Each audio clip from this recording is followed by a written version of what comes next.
Welcome to Directionally Correct, a People Links podcast with Cole and Scott. Today's guest, Stacia Garr, co-founder and principal analyst at Red Thread Research. Thanks to our sponsors, Orgnostic. Fast track the insights behind your people data using Orgnostic by connecting all your HR data in one people analytics platform. Quickly uncover the insights you need to measure the success of your people initiatives. Orgnostic is the most innovative people analytics, generative AI, data orchestration, and employee listening tool on the market. To learn more, book a demo at orgnostic.com/directionally correct. So we got a Christmas tree. We splurge on gifts and stuff, but not crazy. I don't know. Are you a Christmas music fan? Music? Not Yeah. so much. I've never put up a tree myself. It'd be kind of weird for like a dude to do it, but I saw this guy on LinkedIn. He posted about Whamageddon. Have you heard of this? Whamageddon? No. Yeah. So like one of those Christmas songs that's just like super obnoxious that they play over and over again if you go to like a department store. It's by the band Wham. And the goal is to make it through the month of December without hearing that song. And so it's like a challenge to yourself. Like, can you make it without hearing the Wham song? No. You're talking about Last Christmas by Wham? Yeah. That's a good one, man. That's a classic. Why would you want to deny yourself?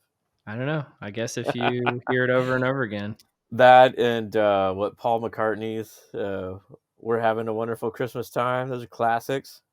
When I think like, what is it? Mariah Carey has that one that's really popular.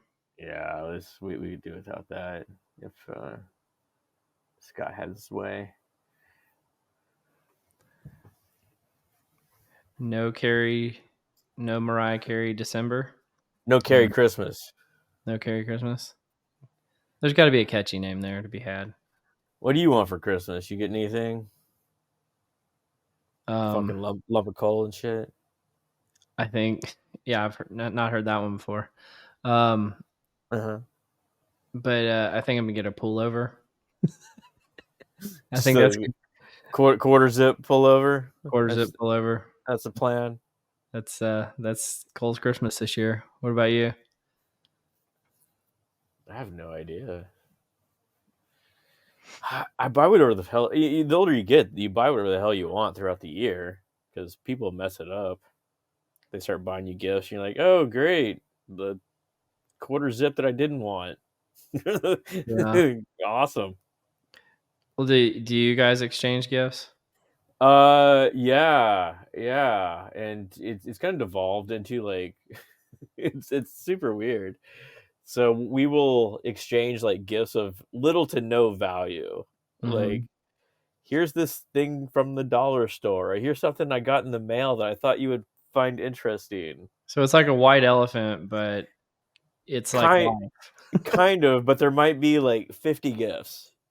So you get to open up a bunch of shit that it's like, yeah, okay, cool. Like, oh, you got a candy bar. That's super cool. How's it going, Stacia? Good. How are y'all? Good. We're just talking about Christmas gifts. What are you getting for Christmas? Christmas or Hanukkah? Or Hanukkah, yeah. What are you getting for Hanukkah this year? What are you getting me for Hanukkah? What am I getting you? I'm getting you some bunch of great insights. That's what I'm getting. Oh man, that's my favorite. That's my favorite. No, just what you're going for this Hanukkah and Christmas. How about you, Cole? What are you getting for Christmas?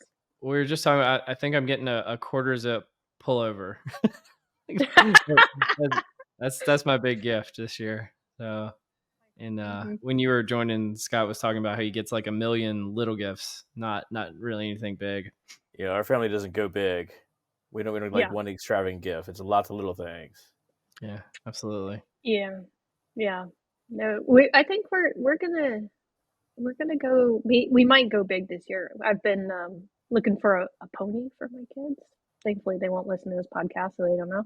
And I think we might have found one, so I might be getting my kids a pony for Christmas. Like a real alive pony? Like a real alive pony, yeah. Oh, wow. And what you are an equestrian, aren't you? So I guess that's not that random. It would be much more random if I was buying my kids a pony, but I guess it wouldn't be for you. Yeah, it's not random. They are expecting a pony at some point. The question is when. So do you own horses? And yes, I recognize all the privilege that goes into that statement that my children are expecting a pony. Yeah, no kidding.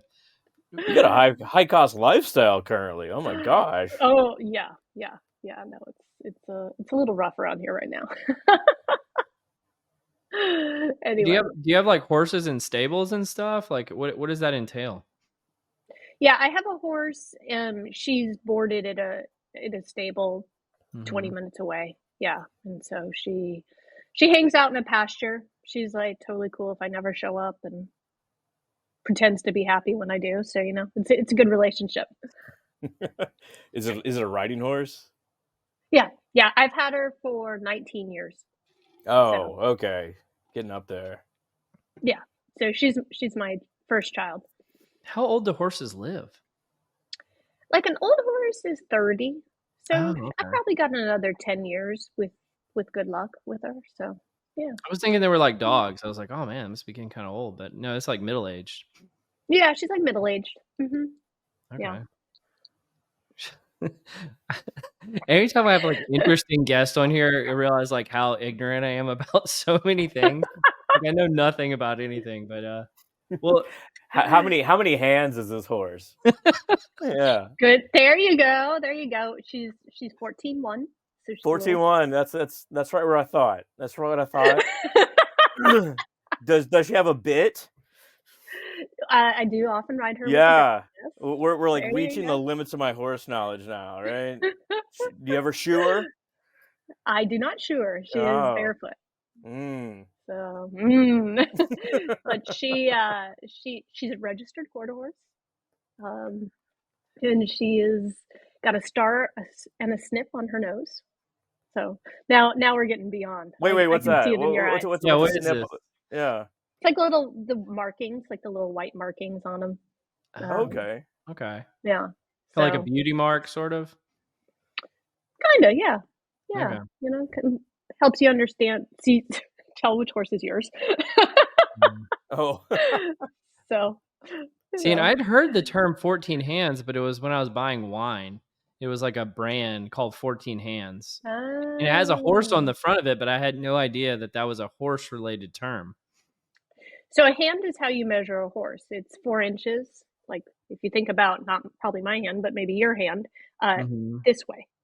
And so when, before they had kind of proper measurement, they would use hands to determine one hand on top of the other, up to the horse's withers, which is where its neck enters its body, how tall a horse was. And so 14 makes good sense, right? Makes good sense, right? But 14 hands is remarkable because technically that is the difference between a pony and a horse from a size perspective. There's other things that go into that, like breed, etc. I won't bore you. I've ridden horses since I was 5, so as my children say, they're like, "Mama, you know everything." I'm like, I don't, but I know a lot. But that is the difference in size, and so that might be why the wine was 14 hands, because it was like denoting this like moment of transition with the horse. Interesting. Well, I love it. There's an analytics podcast, and I think now we've officially covered every unit of analysis. We've now got the hand.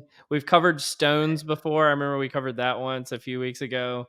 So, well, with horses, you're also talking like furlongs. Yeah. Right? Oh yeah, for racing. Yeah. You know what a furlong is. I've been to a lot of horse races, so yeah. And the 7 furlong race. That's a good race. What? I said betting your money away. Yeah, pissing it away like I'm known to do. Go into like the show ring at the horse track is like the best thing ever. Like you just divine some sort of insight into who's going to win by essential subjective assessment there. Like, looking at him. Oh, your name is like Smokey Joe. I like the cut of your jib. Yes. Yeah. $2. So my horse's name is actually Smokin' Haley. Oh, there you go. So it's anything with smoking. It's got to be good. Oh, Yeah, absolutely. my mom and my grandmother always bet on gray horses. They think they're faster. I'm like, I'm pretty sure color doesn't have anything to do with it. No, no, I don't know. no. Color Anyway, is well, subjective, say like all situation. it was good. Got to see you for the first time in person at PsyOp this year, and I think that was your first PsyOp. What was that like for you?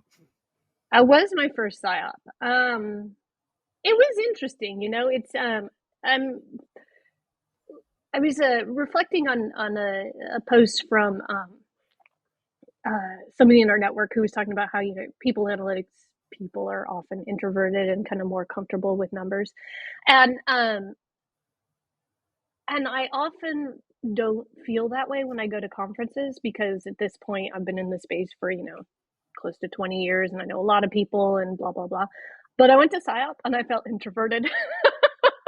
I didn't know nearly as, I mean, I knew plenty of people, and had people I wanted to meet, but it was a good reminder of like what a lot of other people feel like going to conferences, because you go and you're like, well, there's a lot of people who know each other and I know very few of you, which was a good experience.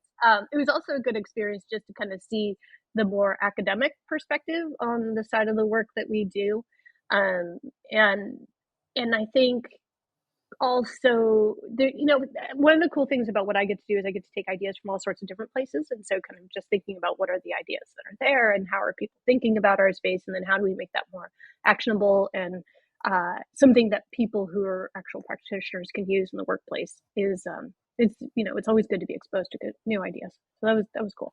Were you presenting, or are you just like trying to get some knowledge, side stream knowledge? I was presenting. They actually let a non IO on the stage, and I was in a They're session known that to do was, that from time to time. on occasion they're like, we're going to let the riffraff in, okay. uh, and so I went on. I was on with uh, some other IOs and was really talking about like what is it like to use data, and some of the tensions that come with using data in the workplace, and making sure that, you know, people are using it appropriately, but then also recognizing the practical reality of, you know, you don't have some of the things that you have within, you know, a lab to actually show what's happening, and sometimes you have to make trade-offs with different things. So I was talking about that. There was plenty of opportunity for, you know, questions, which Oh were yeah. interesting. But yeah, no. So, but I had the chance to bring a non-IO perspective to data in the workplace, which was I cool. think that's one of like the biggest misconceptions, or stark realities of working with data in the workplace. That it's definitely not like the research studies you get into, and there's always these sort of ancillary problems of, you know, privacy or just delivery or, you know, what have you, that people don't necessarily Yeah. talk about. They only talk about the end results and their, you know, the outcomes, as it were. Yeah. Well, Yeah, and and I think also just the pressure, right? Like there are different pressures when you're doing the work in the workplace, and you know what, How sometimes you can so? have the How best so? because you can have the best design study or you can have the best hypotheses, Oh but yeah. if ultimately no one's going to do anything with that information, even if you prove it, then should you do it at all? Probably yeah. not, Yeah, there's honestly. both ends. Like you could have a randomized study in a lab, but you can't randomize employees in an org. Yeah, And, you know, what are you going to do with those outcomes? Are people actually going to use them? Or are they going to just, I think I know better. It's not what I yeah, wanted anyway. Yeah. yeah. So I think you really got to think about what are you going to do with the results before you design your study, um, because if the answer is no one cares, then you shouldn't be No doing one it. cares. No Yeah. one cares. Well, and I actually attended the session that you were at, and one of the things I thought was really intriguing, and I'd love to get your perspective working at Red Thread on this, is the pressure for jazzing things up for marketing purposes. Right? Like you want to Mm-hmm. have the most impact. Like you guys do some fantastic research and market studies on the whole people analytics spectrum, and I'm sure you've got stuff coming out about like AI and I mean Yeah. the whole gamut. Like I know you've done learning technologies and stuff like that too. But like, can you talk about that at all? Like the pressures between doing really really good and thorough research on what's going on in the market and then what you have to do on the back end to make sure it's not irrelevant. Yeah, so I think it's not dissimilar from an academic process, at least for us, in terms of going out there and making sure you understand what other people are saying or have said before, and having a pretty strong hypotheses about what one, what people care about, and two, what you should be testing and why. What we do a lot of is looking for spaces where there's a lot of noise, particularly a lot of marketing noise from vendors, that makes it complicated for buyers to know what's happening. So, you mentioned AI. AI is prime for that because there's a lot of people saying a lot of stuff, and it's hard to know what's real and what's not. Same with skills, which is another topic we've spent a lot of time on. Hard to know what's real and what's not. And so we go out and we say, okay, what's everyone saying? And then we try to match that against what do people actually need to know to, with tech, make good buying decisions, or more broadly, just to integrate whatever this thing is into their company. And then we design our research to look at that. But what we internally say is that if this was something that showed up, and no disrespect to anybody who writes for this publication, but if this showed up in Forbes, we're behind the times. Like if what we said as a researcher could have showed up there, then we're behind the times. And so we try very hard to be on the cutting edge of what people really care about, which requires an immense amount of reading and talking to people, and then designing the study. What's a publication that you would want it to show up in that you are with the times? Well, HBR, I think, Okay. MIT Sloan. Well, I think she's saying that she wants to be there before it is published in HBR, right? Yeah. She wants to be like, we told you 3 months ago. But then if our stuff shows up in either of those places, which it has, actually, we published in both those places in 2023, I'm happy with that. But if it's something that would kind of be in the, common press, not so much. It's not our place. So what's something you can share with us? Like what's the voice of the crowd saying around AI? Where's it heading? Voice of the crowd is that vendors really care a lot and practitioners don't. Oh wow. To say it succinctly. Really? Okay. Wow. Say more about that. Yeah. So it's not that and that's a little bit of an oversimplification, of course, but the thing is that vendors have not yet fully made the case for how this will actually solve the problems that HR and the business care the most about. So they've said, oh, well, you can summarize. Okay, well, what can I summarize, for instance? I saw a technology this fall that is allowing you to summarize. So it's for performance reviews. And basically, in some of these systems, you can mark what your performance feedback was, and then it will put all of that in one place. And then the technology, the Gen AI, will summarize what was written across all these different performance reviews. And a lot of people, particularly on the tech side, were like, this is the best thing. Nobody likes to do performance reviews. And which, no comment which is there. true. It's fair. On the HR side, and for me as a researcher, there's the side that's like, yeah, that's true. But on the other hand, are we going to be introducing more bias in these summaries? Because we know that there's all sorts of bias within the models. There's clipping out important information when you context, aggregate, right? Yeah.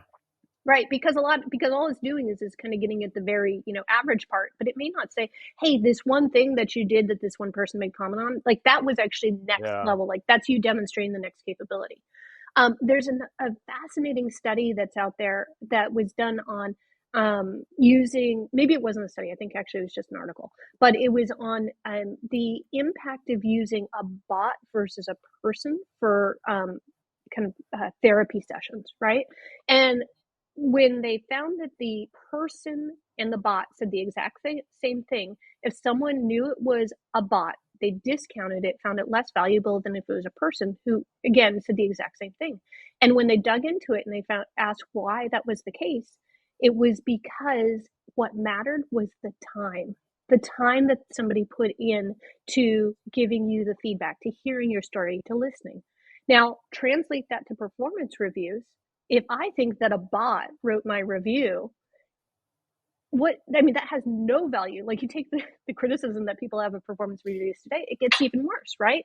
But part of what can make a review valuable is I know that my manager put some time, effort, thought into what they put together, and this really is what they think, and they're trying to help me be better. So if we have a bot write that, maybe not, right? So it goes on and on and on. So the question is how does the AI solve the real problem that exists, or is it creating other problems that maybe we don't have right now? That's a super interesting point, because I mentioned this a few weeks ago. This idea that I get very little satisfaction of using Gen AI to produce a doc of some sort. You produce some text, and it kind of robs me of that satisfaction in creating it. Now you're looking at it through the lens of someone else, like, well, Stacia wrote my performance review, and it sounds very nice. It's the words are grammatically correct, but there's no thought behind it. And the more, I think it's going to become more and more prevalent. Of course, people are Yeah. going to use this sort of stuff. I Yeah. mean, I'm seeing it And now so, everywhere. Like the AIs have a very distinct format that they use and like mhm, cadence to how they talk. And when I see it now, I even discount what's being written anywhere Mm, I see it. Like I see mhm. people that I know are generating posts like on LinkedIn that I know are AI generated. I'm like, yep, not reading that. Like it's just because like you didn't put any thought into it. So I think there's something there. Yeah. So I think, it's not that HR is rejecting it by any means. I mean, everyone's interested. Lots of people have a high level of interest, but I don't know that HR is convinced yet of that its risks are outweighed by the benefits. yeah. I think that Gen AI has to do something for you. And granted, writing a performance review is doing something for you. But say like cascading goals from manager to manager, or aggregating planning goals across different groups, some sort of task that takes weeks and weeks and weeks. Can we truncate that down to something within a week or so? It has to do something. Yeah. Can I build I on mean, that, and Scott? I would welcome it. Yeah. Because I think like a lot of people use the analogy of like with AI, it was like when the internet was first created. And do you guys remember like when the internet was first created, everybody wanted to like create their own web page, like on like GeoCities, and there was no purpose Oh, to the web page. using that Netscape Yeah, like navigator. Yeah. uh, and and so it was like completely useless information. But they were just like, yeah, I created a web page, and that isn't that brilliant? And it's like I feel like AI is in the same place right now. It's like, yeah, I used it and it didn't do anything. It's like, isn't that brilliant? I don't know. yeah, yeah. But I I mean, think similarly, it will transform what we do. We just haven't figured it out yet. Yeah. Yep. Got to find ways to monetize, use for productivity gains, use to for real generation, but that doesn't rob us of the, core essence of what it means to be creative, like all of that stuff. yeah, real Mhm. efficiency, real performance, real productivity. Yeah. Well, what are you seeing in the people analytics space in particular, Stacia? I mean, I know you're heavy in that area. Yeah, so there's a few things. We're actually just about to kick off our next people analytics tech studies. But there's a few things in general that Well, can I ask I have about been that real. actually? Yeah. Like, do you dread that moment? Is like, oh my gosh, more work is coming, or is that exciting? What is that experience like? Well, I generally like our people analytics tech vendors, and so Mhm. it gives me a chance to see people I like. So from like that Nice. perspective, I like it. It is an immense amount of work. Yeah. Because so Scott, for your and the listeners' knowledge and background, we run usually two surveys of vendors, which are very long. We will do a 60-minute briefing with most vendors who participate in the study on top of that. And then we've got all the data analysis and everything, plus a customer survey. So it is a huge amount of work every You year. get like a 360 of the customer life cycle here, it sounds like. Yeah, yeah, yeah. And so we do it every year. This year, we're actually going to make a little bit of a change where we're going to move to a cadence of a market study, meaning what's happening more broadly in the market every year, and then a kind of features and functionality survey every other year, because things just don't change quite that fast. They changed a lot during the pandemic, and if we have another kind of event like that, we would go back to it. But right now, things are starting to even out a little bit, so we're gonna shift that anyway. But at the end of it, we're able to say things like how fast the market grew in the previous year, what customers' expectations are, how companies have changed their product roadmap, et cetera, that kind of stuff. So it's pretty interesting. But back to your point, or to your question, Cole, some of the things that I think are the most interesting are some of the things we've been saying are coming, but we're actually starting to see them in product. So we have been saying for a long time that we need to focus on different personas. Because when we started the study in 2019, everyone was just focused on the people analytics persona, and it was like maybe some on HR, an HR BP. And now we're finally starting to see clear articulation of personas across different, business leaders and managers and HR and even different people in HR, as well as people analytics. And that I think is essential for getting data-driven approaches adopted across the organization. And that is a really good and meaningful change. Well, what kind of personas or archetypes are you finding? Well, just like I said, so folks are focusing a lot more on senior leaders and HR BPs as true personas, as opposed to like, we'll just give them a high level summary and call it good, which is what they were basically doing, which is the equivalent of like, we're just going to throw some data over the wall and say that, check the box, which we all know doesn't really work. So that's one. The other one is managers themselves. So our research shows that the more information that you're able to distribute out to managers, the higher their perceived effectiveness. And so we're seeing a lot more focus on helping managers get the information they need to make better decisions. So that's one big change. Second one that we've seen is, and continues to be, is that the employee experience market tends to be the biggest and strongest of kind of all the different categories we cover within people analytics. And I know that another analyst recently said we're going to come into an EX winter, which I think is not true. So our data would indicate that is actually not at all going to happen. But, because as you think about, what's happening, even if organization is laying off people or they're slowing hiring due to economic uncertainty, they still need to retain the people who are there, and those people are going to be doing a lot more work than they were before they laid off their colleagues. So it doesn't make sense that folks would back off of employee experience. In fact, we tend to see a rise in focus on EX during difficult economic times, with particularly things that are that don't require a cash investment. So things like internal mobility, where you could, you've already got that sitting in your organization, or using existing learning opportunities more effectively. We see that. So we do see an investment in EX during downtime. So and I expect to see that to continue. That comes out of our data. Yeah. It's an interesting point. Like, so we went through a round of layoffs earlier this year across, different industries. Now people are doing 2 or 3 different jobs. It used to be one person, and they get to meet expectations at the end of the year. Yeah. It's like, oh, well, dang. That's why feels like a slap in the face. Yeah. Yeah. So, I mean, and we're going to see, what happened. I think 2024 is going to be a very challenging year. Not to be a Debbie Downer, but I think it's going to be pretty rough. And we're working on we're doing a trends session next week. So I've been working on that and thinking a lot about next year. So rough how?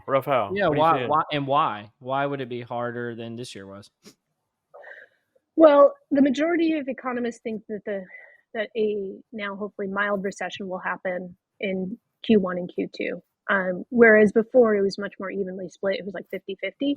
We're now looking at around 80% of economists think that we're finally going to go through that. So who knows, right? But you heard it here first, everybody. But what we do know is that, executives are careful about risk. So whether it happens or not, the fact that that's the signal out there means that, CFOs are, in all the vendors and all the practitioner companies we've talked to, everyone is turning things tight right now. So that's going to have all sorts of downstream effects, certainly within, in terms of the people in the organization, but also HR significantly, right? And not like HR wasn't already burned out enough as it was before this. So that's one thing. Second thing is, we're continuing to see significant geopolitical conflict, and that has implications on organizations. It was interesting for for this research session we're doing next week, I went looking like for data on the impact of war on businesses, and it's like no one is doing this research. They'll talk about like, oh well, the U.S. government has spent this much on whatever, or this is how it has impacted like a general area like the EU. Mhm. But no one is like, hey, like when, and I know we're not being political, so I'm just gonna say this is a thing. When one country attacks another country and you have workers in both of those countries, What do what you do you do? do? What, Yeah. as an HR leader, what do you do? And what is the impact on your organization's productivity? Yeah. No Do one's you doing work that for research. Do you work for Raytheon? I guess the first question. Oh my gosh. No. I mean, think about, with Ukraine and Russia, how much tech stuff is out of Ukraine and Russia? I mean, here in Silicon Valley, that was the whole thing is we got all these, we had Ukrainian employees or workers in Russia. Or I mean, Yeah, or Ukrainian Israel. workers, yeah, It's a or hotspot. Israel, Yeah. right? So like, what do you do? And that impacts HR. No matter what your perspective is, that impacts HR. So that's another thing. One of the others is power struggle, right? We're seeing a massive power struggle between senior executives and the rest of the organization. So Yeah. return to office, is one potential thing, but also labor, right? We have not seen such support of labor unions since the 1960s. And we are not just seeing it in with the car manufacturers where they just won all sorts of big concessions, but we're seeing it in Starbucks and Microsoft and all of these companies that you would traditionally not think of having unions, and they are, which there's plenty more to say about that. But the point is HR is going to have to deal with that as well. So there's a few other things too that we're going to talk about in the webinar, but at the high level, I think that's going to make this year more difficult for folks. And then you layer on what will undoubtedly be a contentious election this fall in the United States, and that's going to raise tensions too. Well, you mentioned a So webinar. again, not to be a Debbie Downer. No. This is actually really important stuff. You mentioned a webinar though. Do you have like a link to it that we could put in the show notes that people could go do some more research if they wanted to? Yeah, so this is an internal webinar for our members only. So folks could join the membership to do that. But we will be doing a public version of it in January, which I can share with you. Okay. Yeah, we can do that then. Well, I did have one question that I think that you were kind of uniquely positioned to answer, and you may not even have an answer to it, but you research a lot in like what the future of HR technology looks like.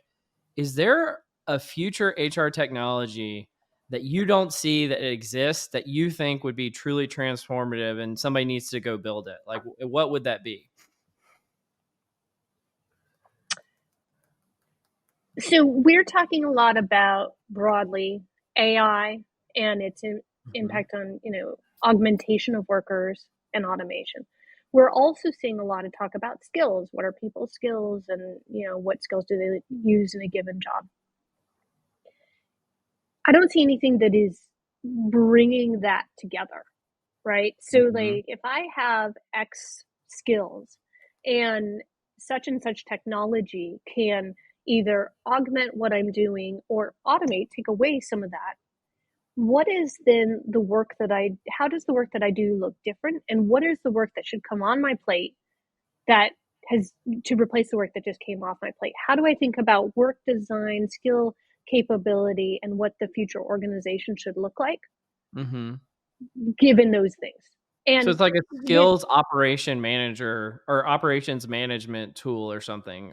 But it's not just skills, because you also have to take into account the job and the context in which someone is working and the types of relationships that they have. So I would be hesitant to say it's just skills, because I'm sure plenty of people who listen to this will try to say no, we do that, and I'm saying it's not just that. But if you do that, reach out to us, because we're doing a skills tech study right now. So I'll go one step ahead of you. The automation of job analysis to understand the knowledge, skills, abilities, and how they fit into the organizational structure, such that you can hire the right people, reward them in the right way, and keep them engaged, as it were. Yeah. Yeah. But in an automated fashion because everything changes so quickly. Yeah, so I actually saw a technology yesterday that does a lot of that, Scott. But what Really? it doesn't do is it doesn't bring in the knowledge of what can be augmented or automated into that analysis. Which I think is part of the missing link. But to your point, Scott, that's the only tech I've seen, and I see a lot of tech, and that's the only one I've seen that does that. Well, this is like, I mean, it's a broader discussion around what is AI, et cetera, and the limitations of it. It's only as good as its training data, and this is where like the humans can have real time information and anecdotes and spot differences that AI can't. Yeah, but to your point, it's more powerful if it's automated, right? If it's absolutely. not just Yeah, and I saw Richard Landers gave a PsyOp LEC talk on that topic. I got to watch the video of it yesterday. It was really good, and I can put a link to that. I think it's on YouTube.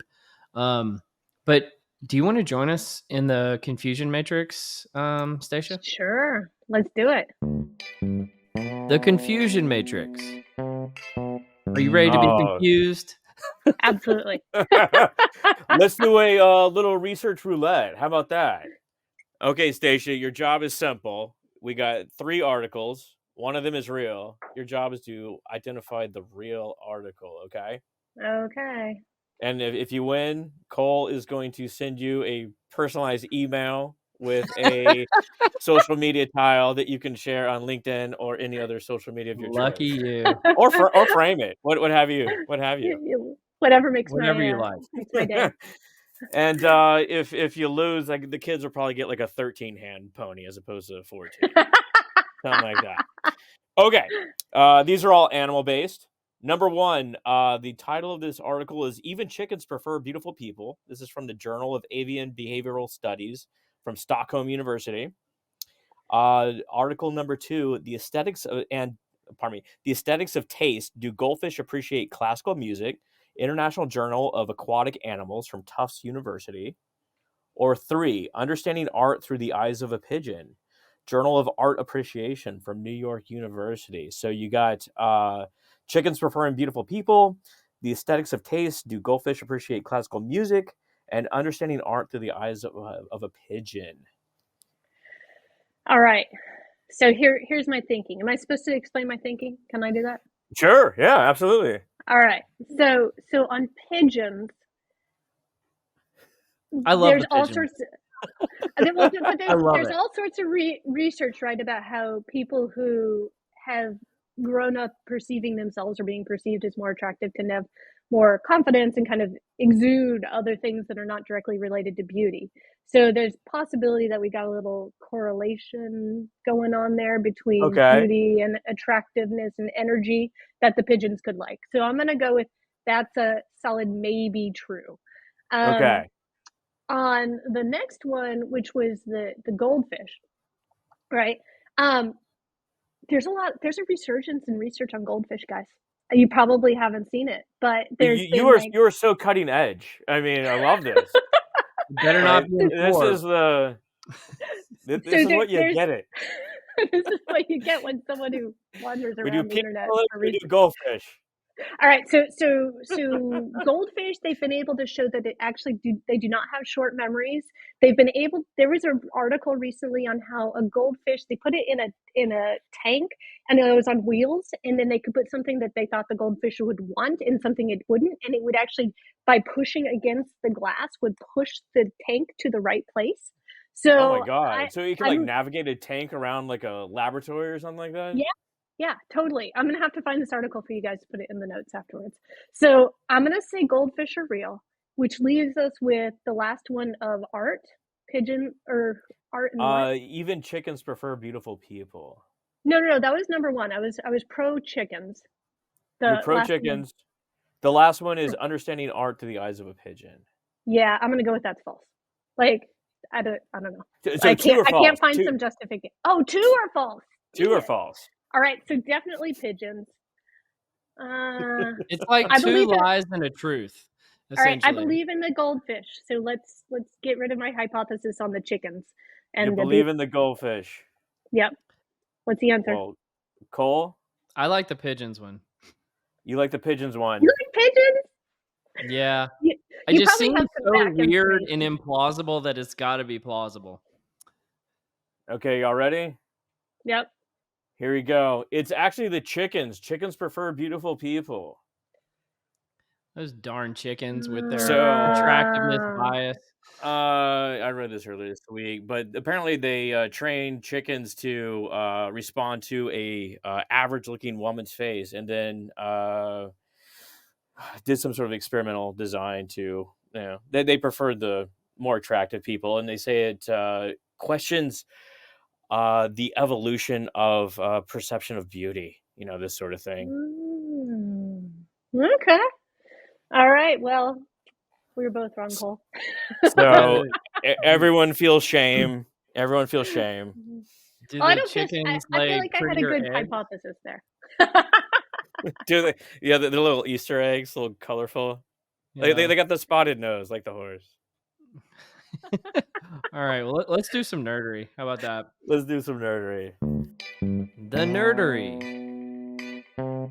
This article provides some guidance on how to enhance your performance. So they offer 3 general suggestions. So one is look at it frequently. So essentially look at your calendar and find pinch points in the future. Get a sense of what's coming down the pipe, this sort of thing. Clarify constantly. So look at your email and task and decide if things should be deleted or, archived, or perhaps a short response should be made. And also be content and just understand that you will never finish everything on your plate, and there's always going to be something tomorrow. So this is really designed to get more done with less stress, with an emphasis on not seeking perfection, but just keep on moving. I remember actually learning about this from my first boss in I guess it was my second boss, my second job. And they talked about one of the things, especially they were talking about email, and this article talks about the email aspect of it, is you're just going to have to get comfortable that you're never done with email. Like Yeah. it's always going to keep coming. There's always going to be more. You may get that inbox down to 0, which, more power to you if you're ever able to do that. I'm not, but there's also not power in having 400,000 unread emails either. But like it's always going to keep coming, and that could be the same. It could be true for Slack or text messages or whatever kind of medium of communication you use. The multiple channels is a real pain.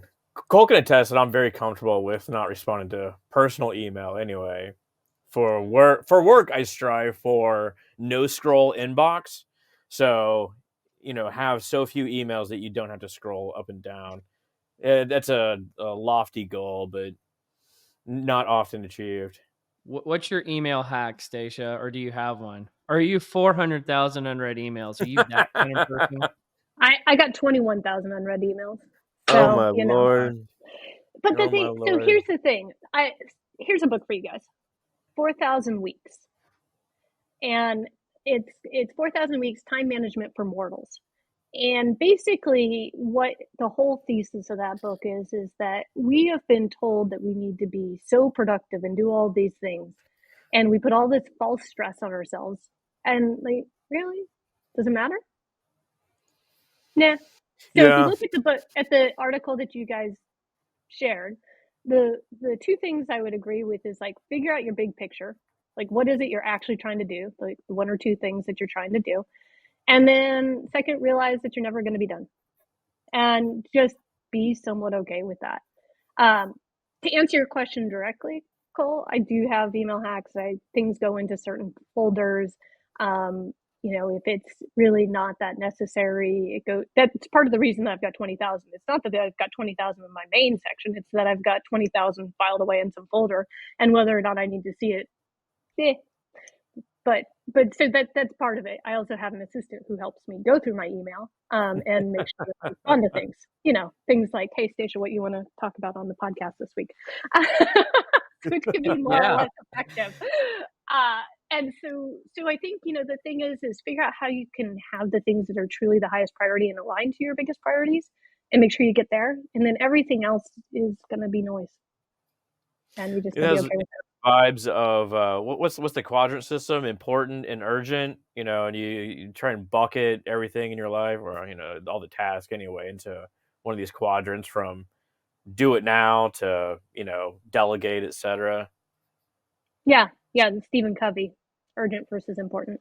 Mm-hmm. Yeah. Yeah, for Sounds sure. smart to me. Do I the mean, like, multiple folders work for you? Like, I mean, I have oh one yeah. folder, especially archive. Like, everything goes in there. No.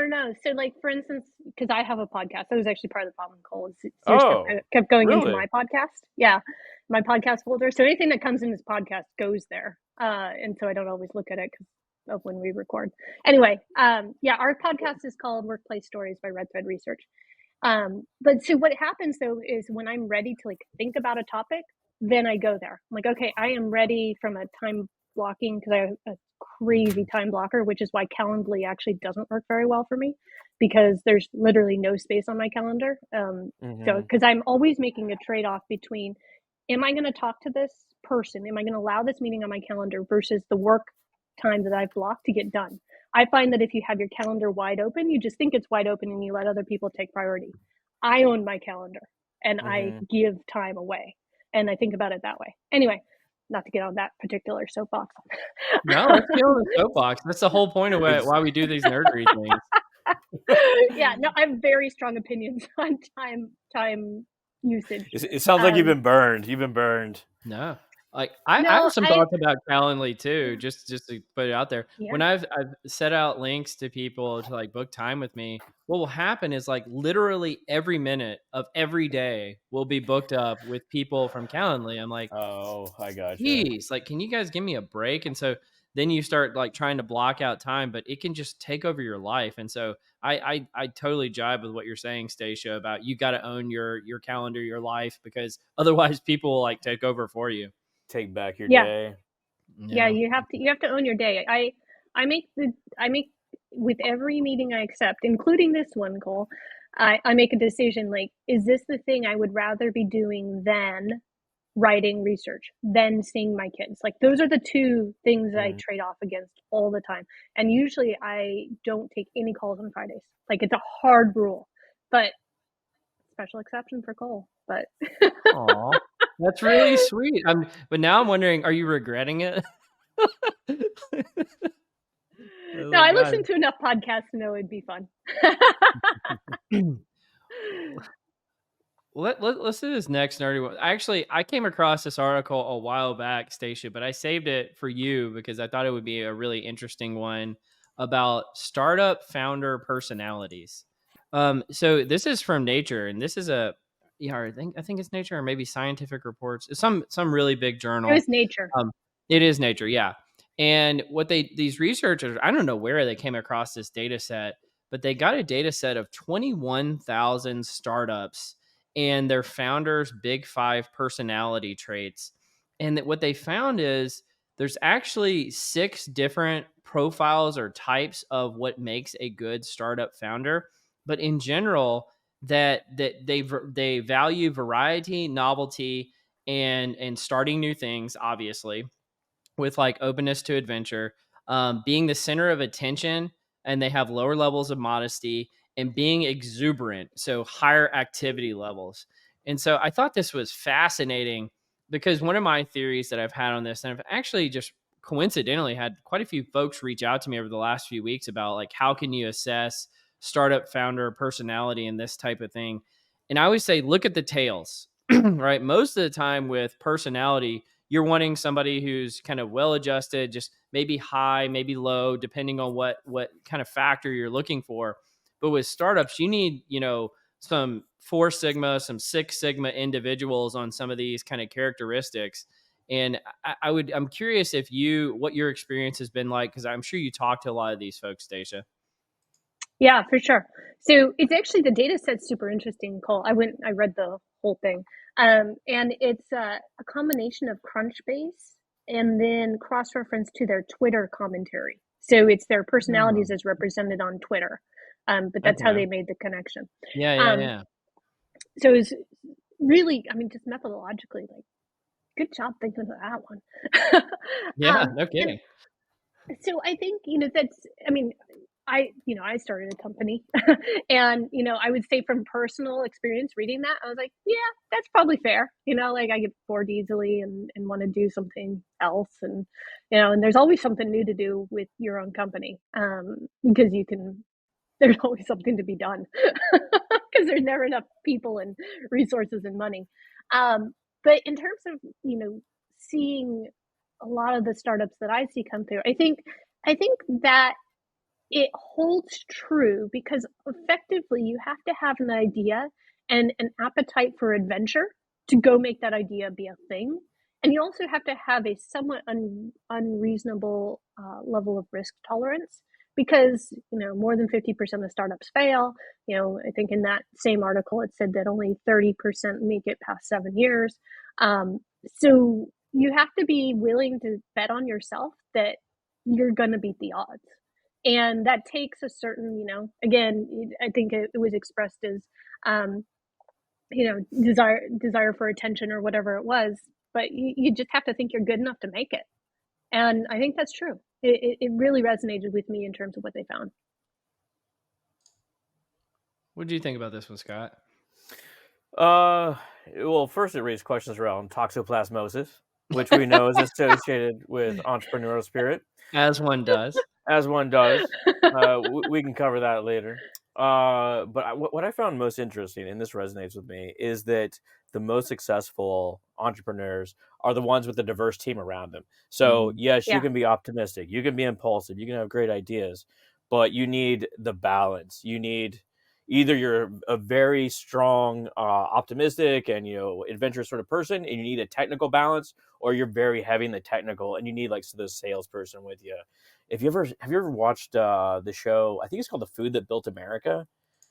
It's on the History Channel, but all these companies, they're almost always based on two or more people getting together. It's never just like one lone person. And one person is always like this salesperson, like, let's take this idea and let's run, let's sell it. It's like the other person's like, whoa, our quality is not there yet. On the other hand, you got the balance. Once again, the person's like, well, we're going to R&D this to the nth degree. And the other person's like, no, we got to make some money now. So it's always a balance. You got to have a glue guy. Yeah.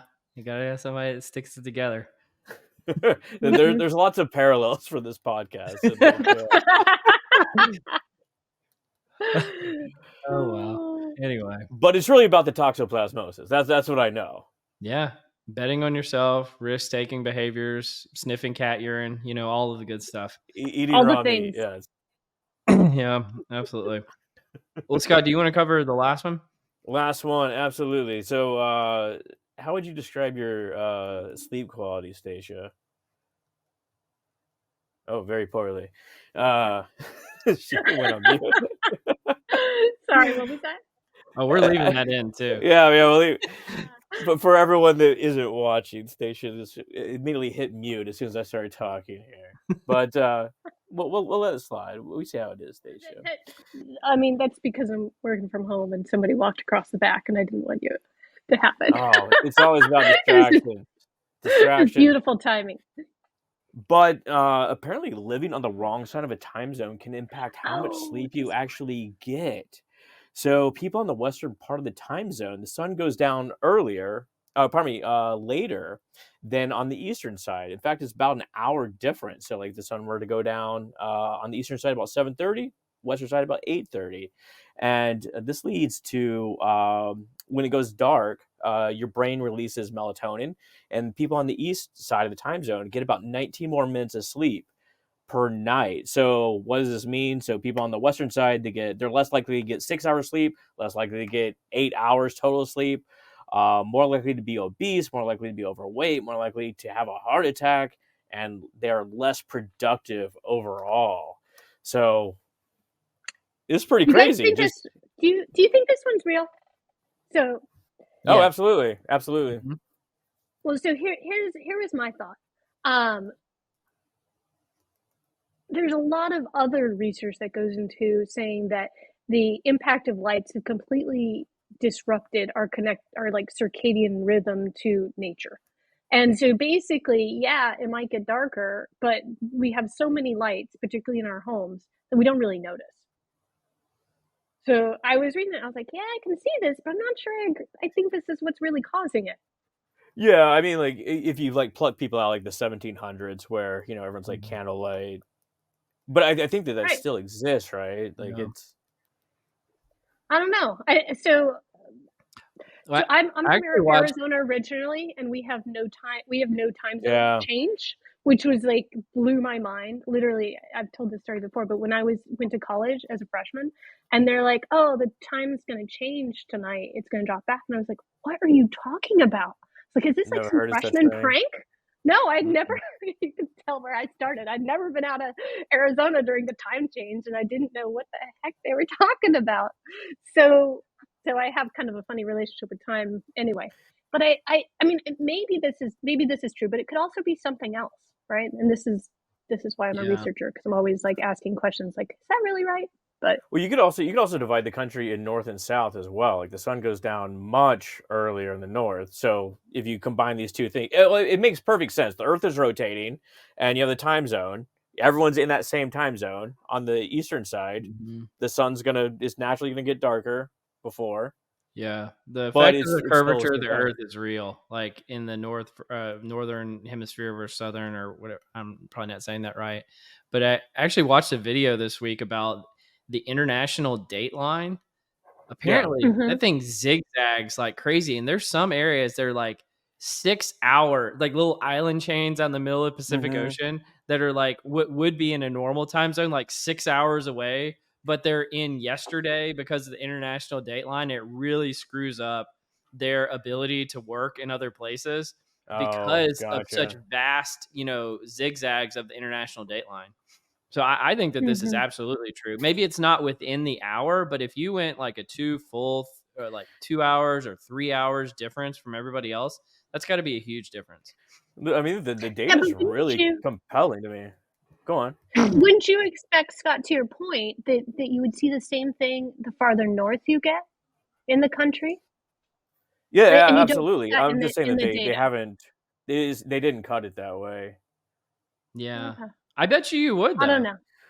One Like, of my favorite natural experiment studies is on the date change day, the day after, Mhm. and they found more cyber loafing on that day, and more car accidents, more of this sort of thing, mhm, because Yeah. people lose an hour of sleep.